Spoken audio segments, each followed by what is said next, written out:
முதல் அட்டாக் எங்களோட தான் இருக்காது. நீ செஞ்ச நான் வச்சு செய்வேன். இவ்வளவுதான் அந்த ஒத்த வரி. இதை தொடர்க்கும். எவ்வளோ நாளைக்கு தொடரும்? பாகிஸ்தான் கிட்ட உண்மையிலே ஒன்றும் இல்லைங்க. அது ஒரு பொட்டி கடைங்க. பொட்டி கடையும் மூடிட்டாங்க. 4 இடத்துல கட்டை கட்டி இது ஆணி அடித்து மூடிட்டாங்க. அதை போய் நீங்கள் தாக்கி என்னத்தை பெருமையை தேட போகிறீங்க? நமக்கு எந்த விதத்துலையும் நான் சிறுமைப்படுத்தலை, ஒரு நாட்டை சிறுமைப்படுத்தலை. அந்த நாடோ அந்த மக்களோ அந்த மதமோ எந்த விதத்துலையும் இதில் சம்மந்தப்படலை. முட்டாள்கள் தான் சம்மந்தப்பட்டிருக்காங்க. ஸோ அதோட என்ன சந்தோஷத்தை நீங்கள் எடுத்துக்க போகிறீங்க? ஒன்று பங்களாதேஷுக்கும் ஸ்ரீலங்காவுக்கும் பெரிய விஷயம் புரியலாம்.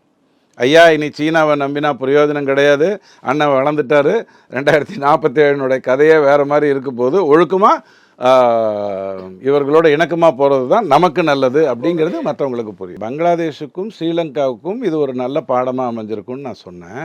பாகிஸ்தானை பொறுத்த வரைக்கும் ஒரு நிரந்தர தீர்வு வேணும்னு சொன்னால் அந்த நாடு இந்தியாவுடைய நிர்வாக கட்டுப்பாட்டுக்குள்ளே வர்றது தான் அதுக்கு சரியான தீர்வாக இருக்க முடியும்.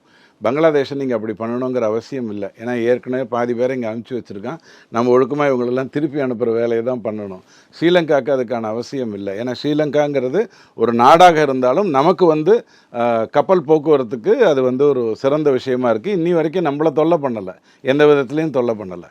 நாம் தான் அங்கே தேவையில்லாமல் சில பேரை வச்சுக்கிட்டு தொல்லை பண்ணிக்கிட்டு இருந்தோம், அது வேறு விஷயம். பாகிஸ்தானை பொறுத்த வரைக்கும் அது இன்றைக்கி இருக்கக்கூடிய ஆர்மி கண்ட்ரோல்லேருந்து வெளில ஒரு ஜனநாயக ரீதியான ஒரு நாடாக மாறினா தான் அந்த நாடு தப்பிக்கும். அது வரைக்கும் அந்த நாடு தப்பிக்கிறதுக்கு வாய்ப்பில்லை.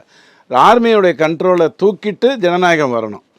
அப்போ ஆர்மி கண்ட்ரோலை தூக்கணும்னா அதை விட மிகப்பெரிய பிக் பிரதர்னு சொல்லக்கூடிய ஒருத்தன் அதை ஹேண்டில் பண்ணணும். சீனா நான் பார்த்துக்கிறேன்னு சொல்லலாம், அமெரிக்கா நான் பார்த்துக்கிறேன்னு சொல்லலாம், அல்லது இந்தியா நீ பார்த்துக்கன்னு சொல்லலாம்.